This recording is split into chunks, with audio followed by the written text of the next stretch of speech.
Hello everyone, welcome to our channel. This is the 6th session for category A and today we are going to start with few words, and after that today I'll teach you not the sentences or the conversation. Today I'm going to start with parts of speech as well. शुरू करते हैं पहले शब्दों से। पहला शब्द जो आज के लिए है वो है ट्रेडिशन, TRADITION। ट्रेडिशन का मतलब हुआ परंपरा। कोई भी चीज़ जो काफ़ी लंबे समय से चली आ रही है, जो एक तरीके से बाद में हम उसको रूल्स के तरीके से फॉलो करने लगते हैं। परंपरा। Surround, SURROUND। सराउंड का मतलब हो गया चारों ओर से घेरना। Support, SUPPORT। सपोर्ट का मतलब हुआ सहयोग। जब आप किसी को भी हेल्प करते हैं, किसी चीज़ के लिए सहयोग करते हैं, सपोर्ट। Increase, INCREASE। इंक्रीज का मतलब बढ़ना। Next is inform, INFORM। Inform का मतलब हुआ सूचित करना। इन्फॉर्मेशन एक ऐसा शब्द है जो कि इन्फॉर्म से ही आगे जाके एक्सटेंड होके बनता है information. So the first the basic word is inform. Inform का मतलब हुआ सूचित करना। Next is typical, TYPICAL। Typical का मतलब होता है ठेठ। सुनने में थोड़ा अजीब सा ये शब्द लगता है ये, लेकिन कोई चीज़ जब हम बिल्कुल एक धर्रे पे ही काफ़ी लंबे समय से कर रहे होते हैं और फिर उम्मीद करते हैं कि बाकी लोग भी इसको इसी तरीके से करें या हम भी वही सेम जो तरीका है उसको फॉलो करते रहें। सो उसको हम हिंदी में बोलते हैं ठेठ या फिर इंग्लिश में बोलेंगे टिपिकल।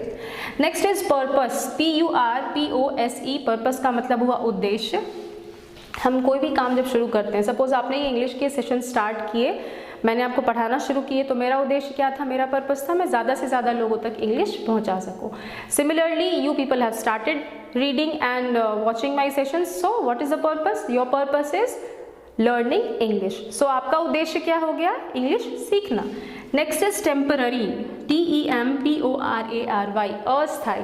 परमानेंट, जो चीज़ हमेशा के लिए है, जो स्थायी है, आज है हमेशा रहेगा।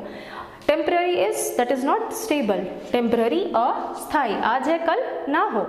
नेक्स्ट इज इंसर्ट, डालना। आपके फोन्स में एक माइक्रो SD कार्ड्स होते हैं, तो हम या फिर सिम कार्ड होता है, तो what we say insert the SIM card. So what we do, we just insert the SIM card in our cell phones. मतलब आपने अपने फोन में क्या किया, सिम कार्ड या माइक्रो SD कार्ड्स डाले। So insert that means exactly, insert का मतलब हो गया डालना। Next is your word CAUSE। Cause का मतलब कारण।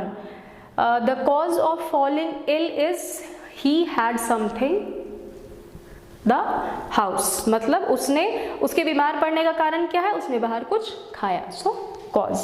So these are the words for the day, and obviously after 5 sessions, today the 6th session, so good number, good collection of words you already have. आपके पास काफ़ी सारे शब्द, नए शब्द हो गए होंगे। तो अब इसके बाद हमने हर क्लासेस में कहीं कॉन्वर्सेशन किया, कहीं कुछ सेंटेंसेस ट्रांसलेशन के फॉर्म में किए, but today I am going to start with parts of speech. मतलब पार्ट्स ऑफ स्पीच आपने अपने क्लास में ग्रामर में या ट्रांसलेशन में काफ़ी बार देखा होगा, but I am just giving you a quick idea that what all is the part of speech. मतलब पार्ट्स ऑफ स्पीच में क्या क्या चीज़ें आती हैं, क्योंकि आगे के सेशंस में हम फिर इन सारे जितने भी हमारे टॉपिक्स हैं, ये जो 8 हमारे टॉपिक्स हैं, उन सभी को हम एक्सप्लेन्ड वे में भी फॉर्म यूज़ करेंगे और ये समझेंगे कि किससे किसको हम फॉर्म कर सकते हैं। जैसे नाउन है तो नाउन से के साथ प्रोनाउन का क्या यूज़ है, वर्ब से एडजेक्टिव, मतलब आपस में इन सभी का क्या रिलेशन है। And the most important thing for speaking and for writing, it's very important that you should be aware of parts of speech as well. बहुत ज़रूरी है कि आपको पता हो parts of speech क्या होता है। So the first parts of speech is noun, NOUN, noun, संज्ञा। किसी के भी नाम को हम क्या बोलेंगे? संज्ञा बोलेंगे। Next is pronoun, PRONOUN। Pronoun का मतलब हो सर्वनाम। सर्वनाम संज्ञा के बदले यूज में जो भी वर्ड हम लाते हैं, जो भी शब्द हम लाते हैं, वो हमारा क्या हो जाता है? सर्वनाम हो जाता है। Verb, VERB, verb. Verb is क्रिया। Whatever we do, I am teaching you, this is a verb. You are learning something, that is a verb. मैं पढ़ा रही हूँ, एक क्रिया है। आप पढ़ रहे हैं, ये भी एक क्रिया है। जो भी काम हम करते हैं वो सारी चीज़ों को हम किस में लाएंगे? वर्ब, यानी कि क्रिया। Next is adjective, ADJECTIVE। Adjective. Adjective का मतलब क्या हो गया? विशेषण। किसी भी चीज़ के बारे में हम जब किसी चीज़ की विशेषता बताते हैं, वो अच्छाई भी हो सकती है, बुराई भी हो सकती है, लेकिन जब किसी की विशेषता बताते हैं तो वो वर्ड हमारा किस में आ जाता है, एडजेक्टिव यानी कि विशेषण। एडवर्ब, ADVERB, एडवर्ब क्रिया विशेषण, मतलब ये कि जो किसी क्रिया या किसी विशेषण या किसी भी क्रिया विशेषण की विशेषता को बताता हो। तो पहले तो हम सिर्फ ये समझेंगे कि कौन कौन से हमारे पार्ट्स ऑफ स्पीच का पार्ट है। जब हम डेफिनेशंस करेंगे तो आप इसको ज़्यादा एक्सप्लेन फॉर्म में समझ पाएंगे। Next is your preposition, PREPOSITION।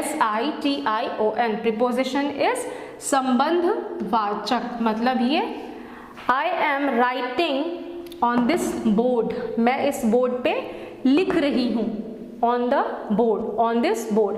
so on is what, on यहाँ पे क्या हो जाएगा, एक प्रीपोजिशन, यानी कि मेरे कलम और इस बोर्ड के बीच का संबंध कौन दिखा रहा है, प्रीपोजिशन on।